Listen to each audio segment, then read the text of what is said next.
قرآن مجید فرقان حمید نے میاں بیوی کا جو رشتہ بیان کیا ہے نا، اور اس رشتے کو آپ سمجھیں جو قرآن پاک نے میاں بیوی کا رشتہ بیان کیا، کہن لباس لکم وانتم لباس لہن، فرمایا بیویاں تمہارا لباس ہیں اور تم ان کا لباس ہو، وہ تمہارا لباس ہے اور تم، اللہ اکبر، کیسا خوبصورت لفظ قرآن پاک نے، ہن لباس لکم وانتم لباس لہن، فرمایا وہ تمہارا لباس ہے اور تم، سمجھ آ رہی ہے نا جی بات کی، وہ تمہارا لباس ہے اور تم ان کا لباس ہو۔ تین خوبیاں تو ہر لباس میں ہوتی ہیں، تین چیزوں کے لیے لباس پہنا جاتا ہے، تین چیزیں، تین قسم کی آسائشیں لباس میں پائی جاتی ہیں، اس پر تو تمام مفسرین کا اتفاق ہے۔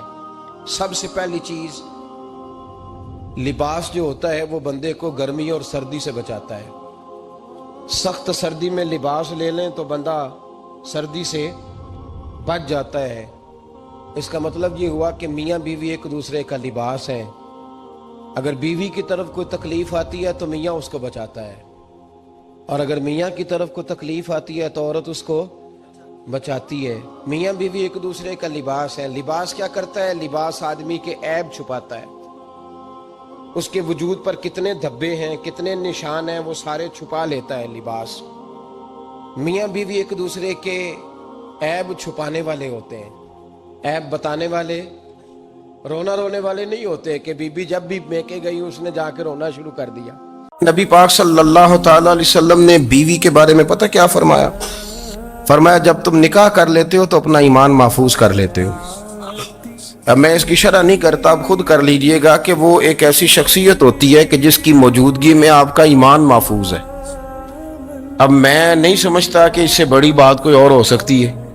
حضور نے فرمایا عورت ٹیڑھی پسلی سے پیدا کی گئی ہے، یہ ٹیڑھی ہے، تو سیدھا کرنے کی کوشش کرو گے تو ٹوٹ جائے گی، تو حضور پھر ہمارے لیے حکم کیا ہے؟ فرمایا جیسی ہے تم اسی کے ساتھ نبھا کرو۔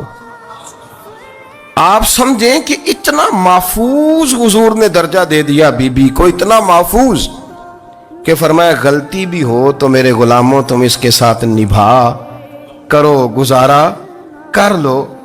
کو کیا اور حق چاہیے عورت کو؟ عورت اپنے شوہر سے کہتی ہے پیسے تھوڑے دے دیا کر، جوڑے ایک میں گزارا کر لوں گی، میرے ساتھ سچ تو بولنا، وہ سچ تو بول، میرا رشتہ پیسوں سے نہیں اعتماد سے جڑا۔ ماں کہتی ہے، ماں بیٹے سے، پتر سچی بات تھوڑی کر لیا کر، سچی کیا کر۔ سچ ختم ہو گیا۔ اب لوگوں نے جھوٹ کا نام بدل دیا ہے، کہتے ہیں میں نے بہانہ کر دیا تھا۔ او بھئی آپ نے جھوٹ بولا تھا، صاف صاف کہیں، نام بدل دیا۔ جھوٹ نے اس امت کو قریب سے آ کے تھام لیا، ہم بڑی آزمائش میں ہیں۔